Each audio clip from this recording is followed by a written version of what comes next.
Hello everyone. इस video में हम लोग लेक्चर 3 ऑफ ज्योग्राफी कवर करने जा रहे हैं। आपको एक अगर बेसिक कॉन्टेक्स्ट बता देना तो इसके पहले जो 2 लेक्चर्स हुए थे उसमें हम लोगों ने इंडिया लोकेशन और इंडिया स्ट्रक्चर ऑफ फिजियोग्राफी खत्म कर दिया था। इसके माइंड मैप्स मतलब 1 पेजर नोट्स की तरह टेलीग्राम ग्रुप पर डाल भी दिया गया था। अब हम लोग इसमें क्या करने वाले हैं, क्लाइमेट के ऊपर करने वाले हैं। पर क्लाइमेट करने से पहले दिक्कत क्या है ना कि क्लाइमेट अगर करने जाओगे तो तुमको ये पता होना चाहिए कि जो इंडियन क्लाइमेट पता करने से पहले तुमको ग्लोबल क्लाइमेट के बारे में आइडिया होना चाहिए। और ग्लोबल क्लाइमेट के बारे में आइडिया होने के लिए तुमको पूरा क्लाइमेटोलॉजी क्लियर होना पड़ेगा। तो अब हम लोग क्या कर रहे हैं, क्लाइमेटोलॉजी पढ़ेंगे फिर क्लाइमेट पे आएंगे। क्लाइमेटोलॉजी पढ़ने के लिए हम लोगों को जाना है फिजिकल ज्योग्राफी में। फिजिकल ज्योग्राफी में आप देखिएगा अगर तो ये थोड़ा अनरिलेटेड टॉपिक है कि आइसोलेटेड टॉपिक है, इसका रिलेशन बहुत से बाकी से नहीं है। अभी हम लोग क्या करते हैं ना, अर्थ इंटीरियर पढ़ेंगे, उसके बाद एटमॉस्फेयर पे जाएंगे। एटमॉस्फेयर और हीट बैलेंस दोनों एक साथ निकल जाएगा। फिर क्लाइमेट पे जाएंगे और उसके बाद हाइड्रोस्फेयर पे जाएंगे। जब ये सब हम कवर कर लेंगे उसके बाद फिर से हम इस तरफ आ जाएंगे आपका क्लाइमेट पे। ठीक है, हम बस इसलिए बता दे रहे हैं कि आपको ये ना लगे कि जो मन आ रहा है जब मन कर रहा है वो पढ़ा दे रहा है। ठीक है, इस हिसाब से नहीं करेंगे। थोड़ा एक सिस्टमैटिक तरीके से चल रहा है, पूरा एनसीईआरटी के हिसाब से ही चल रहा है। आप देखिएगा आगे जितना भी आपको पढ़ाएंगे ना, वो पढ़ने के बाद आपको मतलब मैं लिटरली कह रहा हूँ कि A to Z NCERT based है। और अगर एक चीज आपको बता देना, तो जैसे देखो, एक तरीका होता है कि आदमी कोई खोला पीडीएफ उसको रीड करने लगा। इस अब जैसा अगर आप पहले वाला लेक्चर देखे होंगे तो हम लोग वैसे नहीं करते हैं, क्योंकि वैसे क्या होता है बहुत सारा नॉनसेंस बात भी आदमी पढ़ने लगता है। वो किताब तो आप भी पढ़ सकते हैं। तो कोशिश करना कि रनिंग नोट्स बनाते चलो। ठीक है, कोई दूसरा तुमको शॉर्ट नोट्स बना करके दे देगा टेलीग्राम पर अगर हम यहाँ पर लिख रहे हैं तो तुम उतना टाइम तुम क्या करोगे, बैठ करके सिनेमा की तरह तो देखने का मतलब नहीं है ना। थोड़ा सा रनिंग नोट्स बनाओ, रफ नोट्स बनाओ, जो करना है कलम को घसो थोड़ा भाई। ठीक है, ठीक है, स्टार्ट करते हैं अब हम लोग अर्थ इंटीरियर से। एक तो जैसे आप देखिए कि हम लोग जहां पर रहते हैं ना, जहां पर ह्यूमन लाइफ सरवाइव कर पाता है उसको क्या बोला जाता है, उसको बोलते हैं हम लोग बायोस्फीयर। अब बायोस्फीयर जो बनता है ना वो तीनों कंपोनेंट से बनता है। कहने का मतलब उसके लिए आपको लिथोस्फीयर भी चाहिए, आपको हाइड्रोस्फीयर भी चाहिए और आपको एटमॉस्फेयर भी चाहिए। ये जो है आपका, इसको हम लोग बोलते हैं बायोस्फीयर। लिथोस्फीयर के बारे में भी आगे तो पूरा वो पढ़ने वाले हैं हम लोग। जहां पर हम लोग मान लो खड़े हैं, जो धरती है वही लिथोस्फीयर है। हाइड्रोस्फीयर क्या हो गया, पानी कहीं भी किसी फॉर्म में जहां भी आपको ओशियन करंट ये वो जितना पढ़ाएंगे सब हाइड्रोस्फीयर के अंदर आएगा। ठीक है, जैसे एक बात बताते हैं आपको, है ना, जब आप देखते हैं हम लोग क्लासीफाई करते हैं तो हम लोग किसी को क्लासीफाई कर देते हैं कि यार ये एवरग्रीन फॉरेस्ट है। जहां पर रेगुलर बारिश नहीं होता है वहां पर हम डेसीडियस का नाम देते हैं। उसी तरीके से आप देखिए तो जहां पर रेनफॉल लेस देन 25 सेंटीमीटर होता है उसको हम लोग क्या बोलते हैं, उसको हम लोग डेजर्ट बोल देते हैं। जहां पर भी रेनफॉल लेस देन 25 सेंटीमीटर रहेगा उसको डेजर्ट बोल देते हैं। यहां पर आपको एक बड़ा ये बताते हैं कि अगर सवाल आता है कि वर्ल्ड्स लार्जेस्ट डेजर्ट क्या है। अब ये सब देखो मिसलेनियस टाइप का हो गया ना, तो हम इसीलिए जगह जगह पर सोच के आते हैं कि इसको यहाँ प्लग इन कर देंगे, नहीं तो फिर ये सब पीवाईक्यू का है, आपका काम का चीज छूट जाएगा। तो अब अगर सवाल आता है कि वर्ल्ड का लार्जेस्ट डेजर्ट कहाँ है, और आपके पास ऑप्शन में आएगा सहारा डेजर्ट, फिर आपके पास ऑप्शन में आएगा थार डेजर्ट, या फिर आपके पास मान लीजिए आता है गिब्सन डेजर्ट, और चौथा आएगा नन ऑफ दीज, तो आपको मारना है नन ऑफ दीज। अब आपको लग रहा होगा क्यों सहारा होना चाहिए, पर एक चीज ध्यान देना, अगर सवाल पूछता है कि वर्ल्ड का लार्जेस्ट हॉट डेजर्ट क्या है तब आपको सहारा मारना है, हॉट डेजर्ट सहारा है। पर अगर सवाल में आता है कि वर्ल्ड का लार्जेस्ट डेजर्ट क्या है तो वो आपका अंटार्कटिका है। ठीक है, क्योंकि आपके हिसाब से आपके मन में रेत दिख रहा है, आपको आपको गर्मी दिख रही है डेजर्ट में, पर डेजर्ट का जो डेफिनेशन है वो ये है ही नहीं। डेजर्ट का डेफिनेशन सिंपल है, अगर रेनफॉल अगर बारिश 25 सेंटीमीटर से कम होता है तो इसका मतलब कि वो डेजर्ट है, और ये वर्ल्ड का सबसे बड़ा डेजर्ट अंटार्कटिका है। क्लियर है। और एक चीज बस याद रखना कि अगर पूछे कहीं कि ड्राइएस्ट डेजर्ट सबसे सूखा डेजर्ट क्या है, तो अपने को याद रखना है कि एक चिली में ना आप देखेंगे, जैसे मान लीजिए जब आप साउदर्न अमेरिका कॉन्टिनेंट देखेंगे ना, तो यहाँ पर आपको माउंटेन रेंजेस मिलता है, इसको हम लोग बोलते हैं एंडीज। इस एंडीज के इस तरफ आपको मिलेगा एक डेजर्ट, इसी को बोलते हैं अताकामा डेजर्ट। अब इधर से ना एक कोल्ड करंट जाता है, वो सब बाद में बताया जाएगा आपको, एक ठंडा करंट जाता है तो उसके चलते वो हो जाता है। पर फिलहाल बस इतना याद रखो कि सबसे ड्राइएस्ट डेजर्ट जो है वो चिली का है। इंडिया में कौन सा डेजर्ट पाया जाता है, थार डेजर्ट। थार डेजर्ट कब बना था, ये आप पिछला वाले अगर आप देखे होंगे तो आपको याद होगा, प्लीस्टोसीन। अब हम पिछली बार ये भी बताए थे कि अगर ऑप्शन में प्लीस्टोसीन और प्लायोसीन दोनों आ जाए तो कंफ्यूज नहीं होना है। क्यों? क्योंकि प्लायोसीन किससे रिलेटेड था? प्लायोसीन शिवालिक से था। छोड़ो, ठीक है, चलिए देख लिया हम लोग। ये एक फैक्ट मिसलेनियस हमको प्लग इन करना था, कर दिए। अब आ जाओ एटमॉस्फेयर के ऊपर, ठीक है। अब एटमॉस्फेयर के ऊपर आप देखेंगे तो सबसे पहले अपने को दो तीन चीज देखो। एक तो आगे जो भी यूज होगा ना, एटमॉस्फेयर, क्रस्ट, यूनिवर्स और अर्थ, इन सब का हिंदी वर्ड यहाँ पर देख लो, ठीक है। अब ये कॉम्पोजिशन ना बार बार पूछता है, मतलब बार बार का मतलब ये बहुत बार पूछता है और आदमी कंफ्यूज हो जाता है कि यार क्रस्ट बोला था कि क्या बोला था। देखो, अगर एटमॉस्फेयर बोले तो अपने को पता है ना भाई कि मान लो ये धरती है तो धरती के ऊपर जो हो गया वो एटमॉस्फेयर हो गया। अगर क्रस्ट पूछे तो अपने को क्या पता है कि मान लो ये अर्थ था तो अर्थ के ऊपर वाला जो पार्ट है, ये भाग है, इसको क्रस्ट बोलते हैं। फिर मेंटल आ गया, फिर कोर आ गया। तो क्रस्ट पूछ रहा है, इसका मतलब बाहर वाला पूछ रहा है। अब आ गया यूनिवर्स, यूनिवर्स तो पूरा ब्रह्मांडी हो गया, बात ही खत्म। और अगर धरती बोले तो धरती का मतलब क्या है? एंटायर अर्थ, सारे लेयर्स, सब कुछ, ठीक है। इन चारों का एक बार आप देख लीजिए। एटमॉस्फेयर का पूछेगा तो हमको बचपन से हम लोग देखते आ रहे हैं, सबसे अधिक क्या है? नाइट्रोजन है, फिर ऑक्सीजन है। उसके बाद बस याद रखना कि आपके मन में हो सके आपको लगेगा कि कार्बन डाइऑक्साइड है, पर कार्बन डाइऑक्साइड नहीं है। मैं फिर कह रहा हूँ, रनिंग नोट्स बनाते चलो, बैठ के देखने से नहीं होगा भाई। कोई दूसरा मतलब जब तक खुद हाथ से नहीं घसोगे ना, पूरा रनिंग नोट्स बनाते चलो। सबसे ज्यादा क्या है? Nitrogen, oxygen. इसके बाद बस एक चीज याद रखना, ये हम लोग जनरली कंफ्यूज हो जाते हैं, इसको बोलते हैं आर्गन, ठीक है। तो अगर सवाल पूछे कि ए से मतलब कि टॉप डाउन अप्रोच में सजा दो, असेंडिंग डिसेंडिंग ऑर्डर में, तो ये नहीं कि कार्बन डाइऑक्साइड को आगे कर देना, आगे आर्गन होगा। अब अगर पूछता है सवाल में कि सबसे अधिक नोबल गैस, जिसको बोलते हैं ना नोबल गैस, सबसे अधिक कौन सा एटमॉस्फेयर में पाया जाता है, तो अपने को क्या मारना है? आर्गन मारना है। पूछे कि सबसे लीस्ट में कौन सा नोबल गैस पाया जाता है या फिर जो लगभग एब्सेंट ही रहता है, तो उसको रेडन बोलते हैं। दोनों याद रखना, ठीक है, दोनों याद रखना। एक आर्गन याद रखना कि आर्गन सबसे अधिक होता है, दूसरा याद रखना रेडन, रेडन सबसे कम होता है, ठीक है। अब आ जाओ क्रस्ट के ऊपर। क्रस्ट के ऊपर में अपने को क्या कैसे याद रखना है? ओसियाल, ओ सी आल। ऑक्सीजन सबसे अधिक है क्रस्ट के ऊपर, फिर आएगा सिलिका, फिर आएगा अल्यूमिनियम, फिर आएगा आयरन, ठीक है, याद रहेगा। ऑक्सीजन, सिलिका, एल्यूमिनियम, आयरन, ये क्रस्ट का है। जब हम यूनिवर्स की बात करेंगे, जब हम यूनिवर्स की बात करते हैं तो वो तो हमको पता है ना, सबसे अधिक होता है हाइड्रोजन। फिर हाइड्रोजन कभी कभी मतलब दोनों आपस में मिलेगा, फ्यूजन होगा तो हीलियम बना देता है। तो हाइड्रोजन, हीलियम, उसके बाद ऑक्सीजन और फिर carbon. We all are made up of carbon, है ना। जो भी फॉसिल आप देखते हैं सब कार्बन से बना हुआ है। ये याद रख लेना कि सबसे अधिक हाइड्रोजन है, हीलियम है, ऑक्सीजन है और कार्बन है। और आपको इसमें ध्यान का देना है कि अगर सवाल में ऐसा कुछ आता है तो एक बार थोड़ा देर ठहर करके देख लो कि वो पूछा क्या है ना। ठीक है, अब आ जाओ अर्थ के ऊपर। अर्थ में क्या था? IOSMG। IOSMG क्या है?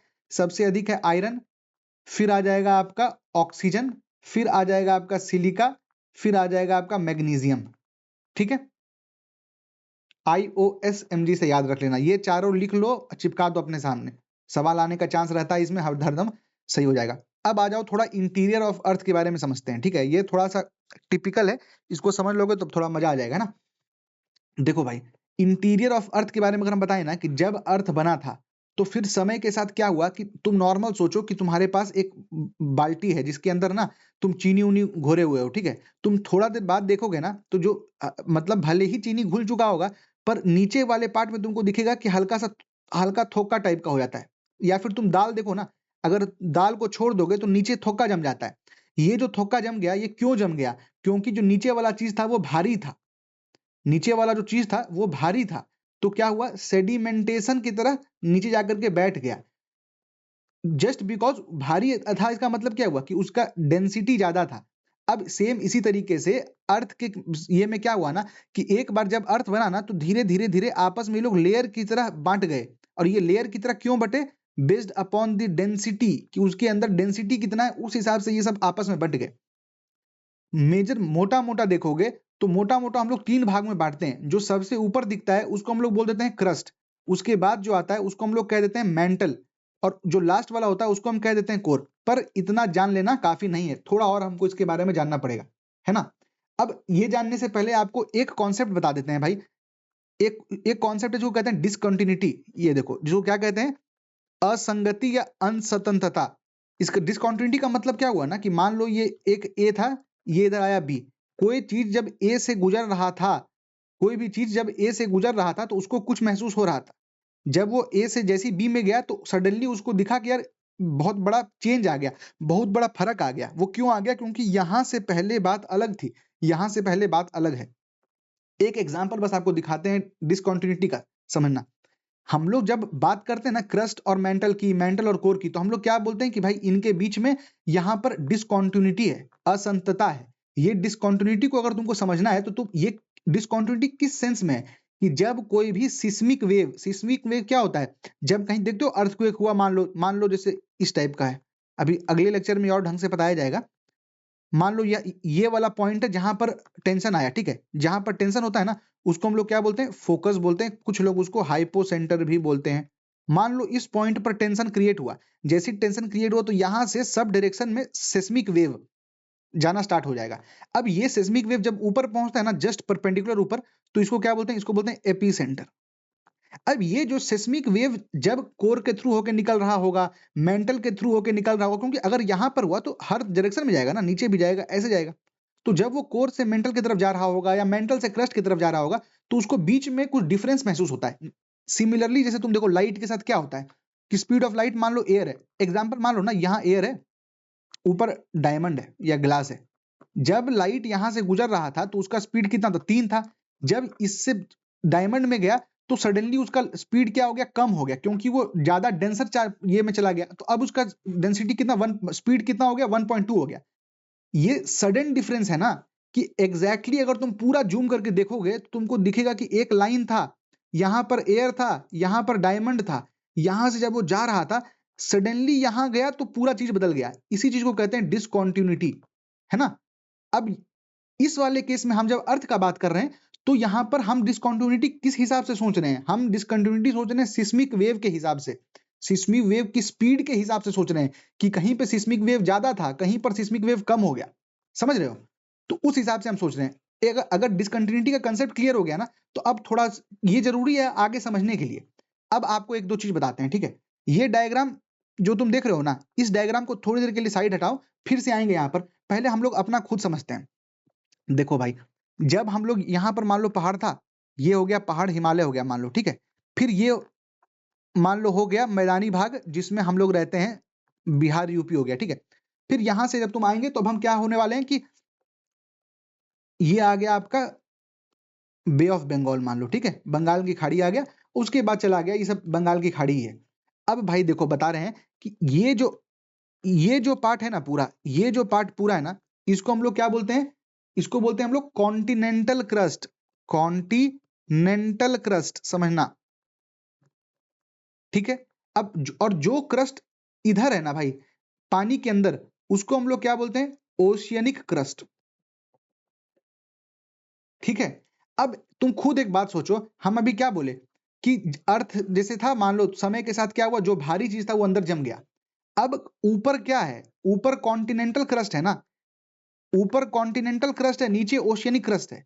अगर कॉन्टिनेंटल क्रस्ट ऊपर है इसका मतलब कि भारी कौन है? जो नीचे है, मतलब ओशियनिक क्रस्ट। तो अगर कभी पूछे कि डेंसिटी डेंसिटी किसका अधिक है, तो याद रखना कि ओशियनिक क्रस्ट का डेंसिटी अधिक होगा कॉन्टिनेंटल क्रस्ट से। और ये तो सोचने का तुमको जरूरत ही नहीं पड़ना चाहिए, क्योंकि हम पहले ही कह दिए हैं कि ऊपर से नीचे आते जाओगे डेंसिटी बढ़ता जाएगा, ठीक है? अब एक बात और समझना, जब हम बात करते हैं ना ओशियनिक क्रस्ट की, ओशियनिक क्रस्ट जो सॉरी कॉन्टिनेंटल क्रस्ट की जब हम बात करते हैं ना जो ऊपर है, तो उसमें मैक्सिमम जो होता है उसको बोलते हैं सियाल। कहने का मतलब सिलिका और अल्यूमिनियम। जो कॉन्टिनेंट ओशियनिक क्रस्ट होता है उसके अंदर क्या होता है सबसे अधिक? सीमा, मतलब सिलिका और मैग्नीशियम, ठीक है? अब आ जाओ, अब इसको हटा दो, ये वाला काम एक कंसेप्ट के लिए बताना था हमको, ये काम अपना निपट गया। अब आ जाओ इसके अंदर, देखो भाई डायग्राम अब थोड़ा थोड़ा समझने की कोशिश करना। यहां से आपका मान लीजिए, एक सेकंड पेन बदलने दो। यहां से भाई तुम्हारा मान लो स्टार्ट हुआ, ये हो गया आपका कॉन्टिनेंटल क्रस्ट, ठीक है? उसके नीचे आए तो ये हो गया आपका ओशियनिक क्रस्ट, ठीक है। ओशियनिक क्रस्ट जहां पर खत्म हुआ, ये खत्म हुआ। कॉन्टिनेंटल क्रस्ट कहां पर खत्म हुआ, यहां पर खत्म हुआ। यहां आपका आ गया ओशियनिक क्रस्ट, ठीक है, सही है। उसके बाद फिर क्या स्टार्ट हुआ आपका, मेंटल क्रस्ट खत्म हो गया। अब यहां पर तुम देखोगे तो मेंटल चालू हो गया। मेंटल चालू होने के बाद ये हो गया तुम्हारा, इसको बोलते हैं अपर मेंटल। फिर आएगा इस पॉइंट पर देखोगे तो आएगा, ये हो गया लोअर मेंटल। तुम भी बनाते जाना अपना कॉपी में, ठीक है। एक बार में सब तगड़ा क्लियर अभी हो जाएगा। अपर मेंटल देख लिए, लोअर मेंटल देख लिए, फिर क्या स्टार्ट होगा तुम्हारा, क्रस्ट स्टार्ट होगा। क्रस्ट स्टार्ट होगा तो उसको क्या हो गया, आउटर क्रस्ट। फिर आउटर क्रस्ट के नीचे क्या आएगा तुम्हारा, आउटर क्रस्ट के बाद आएगा लोअर क्रस्ट या फिर इनर क्रस्ट,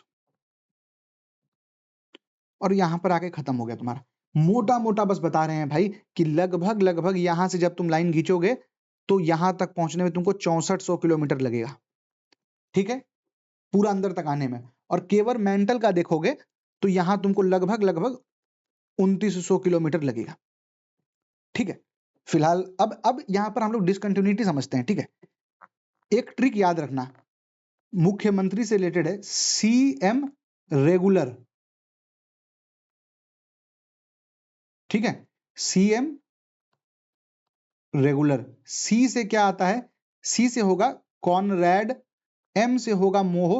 अब ये हिंदी में लिखने से मतलब सर्च कर रहे थे ना, तो हिंदी में भी इसी को यही बोलते हैं, तो कुछ कर नहीं सकते हैं भाई ना। रेपेटी, गुटेनबर्ग, लेहमैन, ठीक है। ये हो गया 5 डिसकंटिन्यूटी। अब समझना बात को, ये है आपका एकदम कोर एंड। अब यहां से ऊपर से आते आओगे ना, तो सबसे पहले कॉनरैड देखो, यहां पर आता है कॉनराड। फिर इस पॉइंट पर जब ये खत्म हो जाए, क्रस्ट और मेंटल के बीच में आता है आपका मोहो। इस जगह पर आता है आपका रेपेटी। इस जगह पर आता है आपका गुटेनबर्ग। इस जगह पर आता है आपका लेहमैन। नोट करना अपने कॉपी में तुम भी। अब एक बात समझो बस, ठीक है। जब तुम सबसे पहले कॉनरैड डिसकंटिन्यूटी देख रहे हो तो बहुत जगह तुमको मिलेगा कि कॉनरैड डिसकंटिन्यूटी कॉन्टिनेंटल क्रस्ट और ओशियनिक क्रस्ट के बीच में आता है, पर यह बात गलत है। कॉनरैड डिसकंटिन्यूटी जो है वो कॉन्टिनेंटल क्रस्ट के अंदर ही आता है। कॉनरैड डिसकंटिन्यूटी कॉन्टिनेंटल क्रस्ट के अंदर ही आता है। कॉन्टिनेंटल क्रस्ट और ओशियनिक क्रस्ट के बीच में जो आता है उसको हम लोग कहते हैं कॉन्टिनेंटल मार्जिन। अब एक बात समझना, अब तुम बोलोगे कि अब ये मार्जिन कहां से आ गया, यहां तो डिसकंटिन्यूटी होनी चाहिए ना। पर ये डिसकंटिन्यूटी सिर्फ इसलिए तो नहीं होगा ना कि कोई साइंटिस्ट कहीं से उठ करके आया और बोला कि ये कॉन्टिनेंटल क्रस्ट है, ये ओशियनिक क्रस्ट है। डिसकंटिन्यूटी के लिए ये जरूरी है कि जब सिस्मिक वेव यहां से क्रॉस करवाए तो एक सडन डिफ्लेक्शन हो, जैसे लाइट के केस में हम समझे एयर और ग्लास का। तो यहां पर वही बात है भाई कि जो अगर तुम ओशियनिक क्रस्ट और कॉन्टिनेंटल क्रस्ट देखोगे तो इनके बीच में ना बहुत ग्रेजुअली, मतलब बहुत धीरे धीरे धीरे धीरे बदल रहा है कॉम्पोजिशन, बहुत धीरे धीरे सियाल से सीमा हो रहा है। अब क्योंकि ये इतना धीरे धीरे हो रहा है तो इसके बीच में कोई डिसकंटिन्यूटी है ही नहीं। तो अगर सवाल आता है कि there is a discontinuity in between continental crust and oceanic crust and that is called as Conrad discontinuity, तो वो गलत है, क्योंकि कॉनराड असंतता आपका कॉन्टिनेंटल क्रस्ट के अंदर ही है। समझ गए, upper continental crust, lower continental crust. देखो ये कॉनराड है ना, कॉनराड किसी किसके बीच में, अपर कॉन्टिनेंटल क्रस्ट और लोअर कॉन्टिनेंटल क्रस्ट। बहुत जगह तुमको गलत दिखेगा ये, पर कभी महेश बर्नवाल पढ़ो और एनसीईआरटी पढ़ो दोनों को एक साथ, तब तुमको समझ में आ जाएगा, ठीक है। उसके बाद अब क्या हुआ, जब क्रस्ट खत्म हो गया उसके बाद जब अपर मेंटल की बात आई तब हम लोग उसको क्या कहते हैं, Moho discontinuity. When we talk about the discontinuity जो कि अपर मेंटल और लोअर मेंटल के बीच में है तो उसको हम लोग रेपेटी बोलते हैं। लोअर और आउटर क्रस्ट में हम क्या देख रहे हैं, गुटेनबर्ग, और फिर आ गया आपका लेमैन। क्लियर है, याद रहेगा। बस भाई अगर इतना याद रख लो तो फिर तो सार्थक हो गया ये, बताना। अब एक एनसीईआरटी का एक लाइन है, बस तुमको बस बता रहे हैं वो देख लेना। अगर एक एनसीईआरटी उसमें क्या बोलता है कि अगर तुमको अर्थ के कोर में जाकर के झांकना है, अर्थ के कोर तक पहुंचना है, तो तुमको कितना ड्रिलिंग करना पड़ेगा। ऑप्शन ए है मान लो 4000, बी है 5000, सी है 6000 और डी है नन ऑफ दिस। और तुमको अभी बताए हम कि 6400 है किलोमीटर उसके अंदर का हाइट, तो नन ऑफ दिस मत मारना, 6000 मारना, क्योंकि एनसीईआरटी में लिखा हुआ है कि अगर तुमको अर्थ का कोर तक पहुंचना है तो तुमको 6000 किलोमीटर का ड्रिलिंग करना पड़ेगा। ठीक है, तो एकदम मतलब बस ये बता दिए कि आजकल एनसीईआरटी से डायरेक्ट उठा देता है। 71st में तो बहुत बार किया है ना, बहुत जगह ऐसा किया कि डायरेक्ट उठाया है साइंस में, तो हो सके इसमें उठा दे। ठीक है, तो अब अगर ऊपर का डिसकंटिन्यूटी का बात आएगा तो तुम्हारे पास कंफ्यूजन नहीं होना चाहिए, तुमको क्लियरली उठाना सीएम रेगुलर मार देना। इवन तुमको ये भी फुल फॉर्म नहीं भी याद है ना, तब भी तुम इसी से पकड़ करके निपटा दोगे। ठीक है, बहुत बढ़िया। अब आ जाओ किस चीज के ऊपर, अब दो फैक्ट आपको इससे रिगार्डिंग बस बता देते हैं। ये फैक्ट इसलिए ना क्योंकि एनसीईआरटी में दिया हुआ है भाई, अब एनसीईआरटी में दिया हुआ है, पता लगा सेम चीज पूछ दिया। जनरली जब तुम साउथ अफ्रीका जाते हो और अफ्रीका का जब तुम गोल्ड माइंस विजिट करते हो ना, तो अफ्रीका के गोल्ड माइंस में लगभग 4 किलोमीटर का ड्रिलिंग होता है। अफ्रीका के गोल्ड माइंस में लगभग 4 किलोमीटर का ड्रिलिंग होता है, ये पहला फैक्ट याद रख लेना। दूसरा फैक्ट याद रखना कि अगर कभी पूछता है कि वर्ल्ड का डीपेस्ट ड्रिल सबसे गहरा कहां पर किया गया है, तो याद रखना वो है आपका आर्कटिक सर्कल के पास। आर्कटिक सर्कल के पास कहां पर? एक कोला बे है, कोला बे। एक बार दिखा दूं क्या आप लोग को? रुकिए,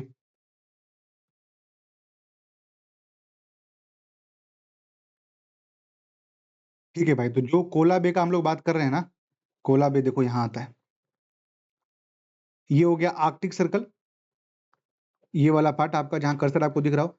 अब यहाँ पर जाइएगा आगे ना, तो ये इसके ऊपर आता है बेरेंट्स सी, ये देखो ये है बेरेंट्स सी, यहाँ पर होता है कोला बे। ये अब तक का मतलब वर्ल्ड का सबसे डीपेस्ट ड्रिल है। डीपेस्ट ड्रिल मतलब लगभग 12 किलोमीटर डीप ड्रिल किया गया था। ये क्यों दिक्कत हो जाता है ना, क्योंकि जैसे जैसे आप अंदर बढ़ते आते हैं ना, तो टेम्परेचर बहुत ज्यादा बढ़ते रहता है, और टेम्परेचर बढ़ते रहेगा तो फिर जो वर्कर्स होते हैं, जो फिर जो माइन में वर्क करते हैं, उनके लाइफ को बहुत थ्रेट हो जाता है। इसीलिए ये मतलब इसीलिए उससे ज्यादा हम लोग को करने में दिक्कत होता है। ठीक है, अब एक चीज आपको और अगर बताएं इसमें ना, तो देखो एक ट्रिक क्या याद रखना है कि ऊपर अगर ईस्ट से वेस्ट पूछता है ना सी का ऐसे, तो याद क्या रखना है अपने को? BKL सुप्रीम कोर्ट, बी से हो गया आपका बैरेंट्स, के से हो गया कारा, एल से हो गया लाप्तेव, एस से हो गया साइबेरियन, और सी से हो गया चुकची सी। ठीक है, बेरेंट्स लाप्तेव, बेरेंट्स कारा लाप्तेव, ईस्ट टू वेस्ट, इस तरीके से आप याद रख लो। ठीक है, एक और चीज ना इसी में कमेंट कर दीजिएगा कि जब हम लोग वर्ल्ड मैपिंग पढ़ाएंगे ना, तो मतलब वर्ल्ड मैपिंग जब करवाएंगे तो एटलास में करवाना सही है कि इस तरीके से ग्लोब में ले आकर करवाना सही है? कि मान लो हम जब जापान करवाएं तो फिर इस तरह से बताएं कि देखो ये जो है होकाइडो है, ये होंगशू है, ये शिकोहू है, मतलब उस तरीके से बताना सही रहेगा कि एटलास में करवाना सही रहेगा? ठीक है, तो ये देख लिया हम लोग। वापस आ जाओ अपना ये पे भाई, ये दोनों याद रख लेंगे हम लोग। ठीक है, अब आ जाओ रॉक्स के ऊपर। रॉक के ऊपर ना दो चीज हम लोग को पहले समझना है। एक होता है उसको कहते हैं हम लोग इंट्रूसिव रॉक, एक होता है जिसको हम लोग कहते हैं एक्सट्रूसिव रॉक। इंट्रूसिव रॉक का मतलब क्या हुआ? जो पृथ्वी के सतह पर बनता है, मतलब जो अंदर रहता है। और सॉरी देखो, इंट्रूसिव का मतलब क्या हुआ? अंदर वाला। अंदर का मतलब कि जो जैसे मान लो ये अर्थ क्रस्ट है, तो उसके अंदर ही ठंडा गया, और जो बाहर निकल गया उसको हम लोग क्या बोलेंगे? एक्सट्रूसिव। एक्सट्रूसिव मतलब जैसे देखोगे ना, एग्जांपल बता रहे हैं तुमको, कि हम लोग क्या देखते हैं, डेक्कन ट्रैप देखते हैं ना, तो हम लोग क्या कहते हैं कि बसल्ट टाइप का आकर के बाहर निकल गया था। अब याद करो तो पिछला लेक्चर में हम लोग बताए थे कि डेक्कन ट्रैप कौन से पीरियड में बना था। हम ऐसे याद किए थे कि डेक्कन ट्रैप के ऊपर मतलब जाकर के क्रेटा गाड़ी चला देना है, तो क्रिटेशियस था। ठीक है, तो इंट्रूसिव एक्सट्रूसिव का मतलब मोटा मोटा तुमको मतलब समझ में आ गया होगा कि जो अंदर रह गया उसको इंट्रू अंदर, जो बाहर चला गया उसको बोलेंगे एक्सट्रू। अब इसके बारे में दो चीज अपने को इंट्रूसिव एक्सट्रूसिव के बारे में याद रखना है, पर वो याद रखने से पहले ना आपको एक दो चीज दिखा, नहीं पहले याद करते हैं फिर वो उसके बारे में जाएंगे। ठीक है, इंट्रूसिव में समझो, अगर हम कह रहे हैं कि ये अंदर रह गया, इसका मतलब क्या हुआ? अंदर अगर है तो धीरे धीरे ठंडा हुआ होगा, क्योंकि जैसी अगर बाहर निकल के कोई चीज फैल जाएगा, एग्जाम्पल समझो, एक है कुकर, कुकर के अंदर सब्जी रखी हुई है, तो वो गरमाए रहेगा। कुकर से निकाल करके थाली पर फैला दोगे तो जल्दी ठंडा आ जाएगा, और अगर कुकर के अंदर है तो धीरे धीरे ठंडाएगा। तो अंदर है इसका मतलब क्या हुआ? Slow cooling. अगर अंदर स्लो कूलिंग हुआ इसका मतलब क्या है कि समय मिल गया उसके पास ना, अब ऐसे का ऐसे ठंडाएगा, पहले वो ऐसे फैल के ठंडा था, तो इसका मतलब इसके अंदर तुमको लार्ज क्रिस्टल मिलेगा। क्रिस्टल को कहते हैं, पढ़ लो भाई क्या, स्फटिकिया, लार्ज क्रिस्टल्स मिलेगा, ठीक है। अब लार्ज क्रिस्टल मिलेगा, इसके एग्जाम्पल अगर देखना है ना, तो एक एग्जाम्पल हो गया इसका ग्रेनाइट, दूसरा एग्जाम्पल हो गया इसका सिलिका, ठीक है। वहीं अगर तुम एक्सक्लूसिव की बात करते हो, एक्सक्लूसिव मतलब क्या, जो बाहर निकल गया, एक्सक्लूसिव है इसका मतलब वो जल्दी कूलिंग हुआ होगा, तो मतलब रैपिड कूलिंग हुआ होगा, और रैपिड कूलिंग हुआ होगा तो वो एकदम दानेदार संरचना होगा, इसमें दानेदार संरचना होगा। क्यों कह रहे हैं दानेदार, क्योंकि जब एक साथ थोका की तरह था तब वो धीरे धीरे जमा तो उसमें क्रिस्टल फॉर्म हुआ, पर जब फैल जाएगा तब तो दाना दाना की तरह फैल गया ना, तो वो रैपिड कूलिंग हो गई उसमें भाई। अब यहां पर आप एक बार बस इमेज देखिए, आप अगर इसको देखेंगे ना तो आपको दिखेगा एकदम छोटा छोटा छोटा छोटा डॉट है, ठीक है, एकदम छोटा छोटा डॉट है। बसाल्ट में देखो, तुमको देख के समझ ही नहीं आएगा इतना छोटा छोटा डॉट है। और वहीं जब तुम नीचे आओ ग्रेनाइट के बारे में देखोगे, देखो तुमको मोटा मोटा मतलब कंपैरेटिवली बड़ा बड़ा दिख रहा होगा। ये ग्रेनाइट बस याद रख लो, और इधर तुम बसाल्ट याद रख लो, इतने में काम हो जाएगा, ठीक है। तो जब बाहर निकल जाएगा तो दानेदार संरचना हो जाएगा, तो वो हो जाएगा बसाल्टिक या फिर रायोलाइट, सिर्फ बसाल्ट याद रखो, और नीचे रहेगा तो उसको ग्रेनाइटिक हो जाएगा, ठीक है। अब इसमें एक चीज बस आपको बताते हैं जो आपको एग्जाम में पूछा जाएगा और आपको गड़बड़ाना नहीं है। क्या पूछा जाएगा, अगर कभी बात हो इंट्रूसिव रॉक की, इंट्रूसिव का मतलब क्या हो गया, जो अंदर रह गया, तो याद रखना कि अंदर कुकर के अंदर गैस बनता है, मतलब दाब रहता है ना, तो गैस, गैस से याद रखना, जी से क्या होगा, ग्रेनाइट। एक एग्जाम्पल आपको मिल गया कि ग्रेनाइट होगा इंट्रूसिव रॉक। ए का मतलब क्या हो गया, एसिडिक।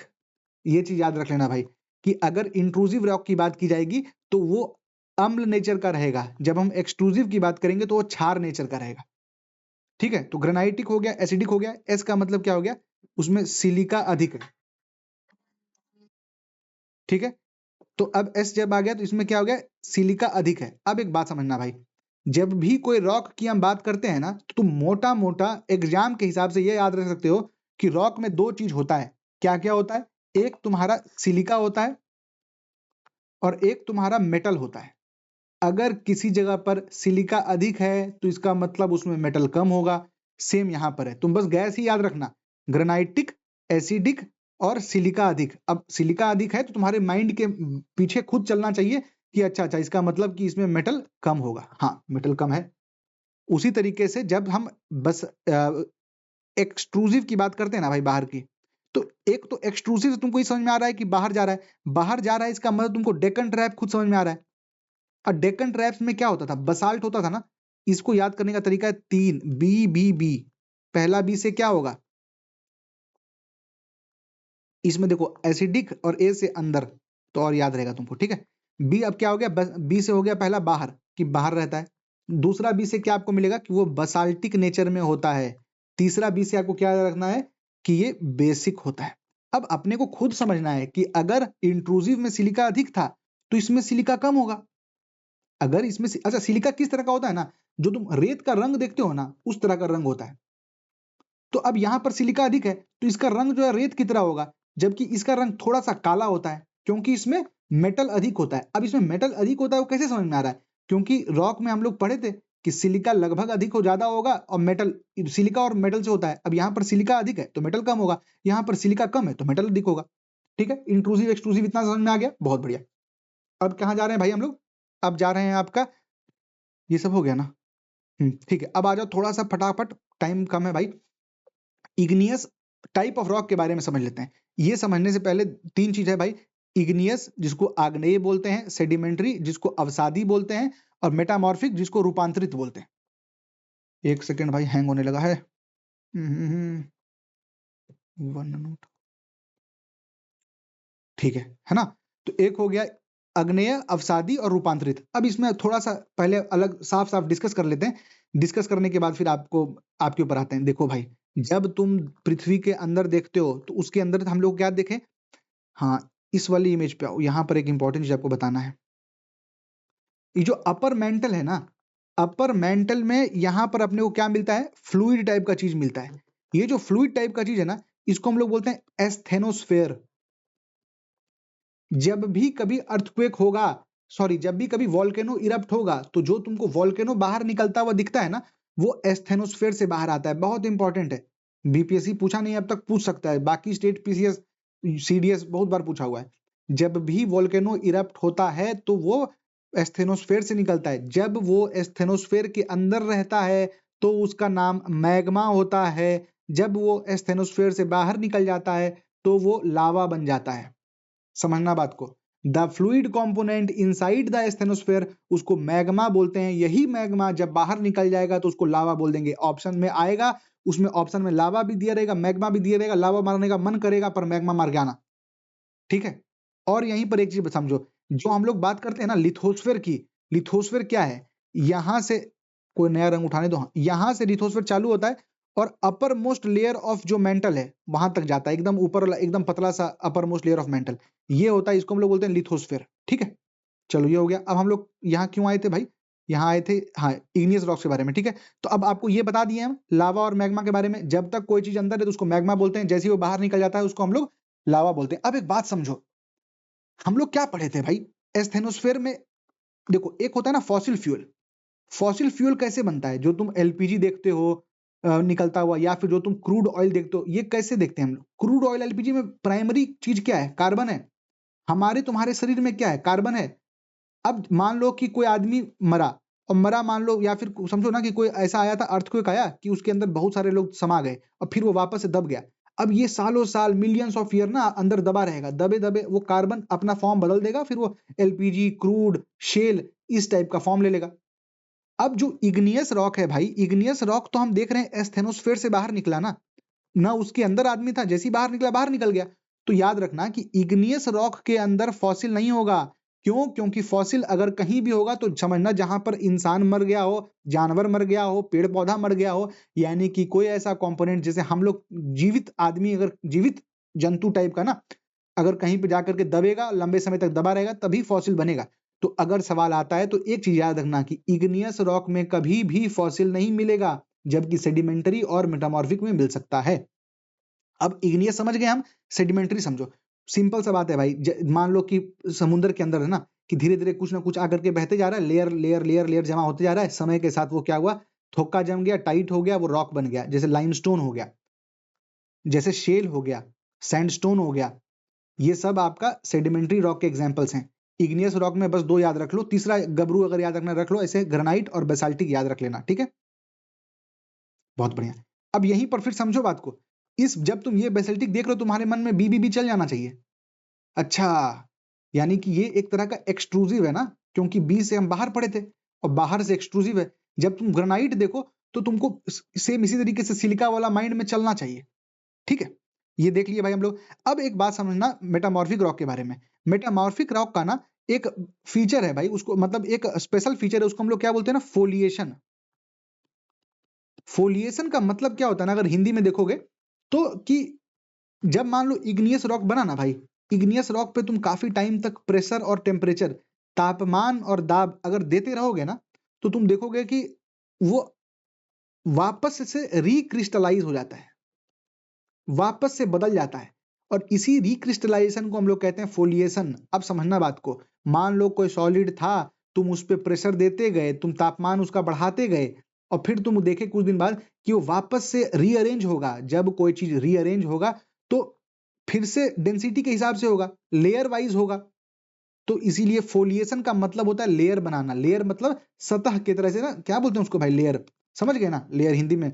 तो वो हो गया, वो मेटामॉर्फिक रॉक का एक बहुत मेजर फीचर है। तो अगर सवाल में तुमको आता है कि रिक्रिस्टलाइजेशन कहां पर होता है, तो याद रखना कि इग्नियस और सेडिमेंटरी में नहीं होता है, वो तुम्हारा मेटामॉर्फिक में होता है। और यहां हम इसीलिए फोटो लगाए, देखो तुमको नहीं दिख रहा है, ऐसे लग रहा है लेयर लेयर की तरफ बैठा हुआ है, नहीं देखो हल्का काला का मोटा मोटा देखो, नहीं भी दिख रहा है तो बोलना हाँ दिख रहा है, ठीक है। तो इसी को बोलते हैं हम लोग मेटामॉर्फिक रॉक, है ना। ठीक है भाई, ये एक बार देख लो, बस आराम से पढ़ लेना कि हम ये इसको याद कर लेना पहले तो, इग्नियस और सेडिमेंट्री का एग्जांपल। और फिर ये देख लेना कि जब ग्रेनाइट को हम लोग मेटा प्रेशर देते हैं तो वो नीस बन जाता है, जी जी।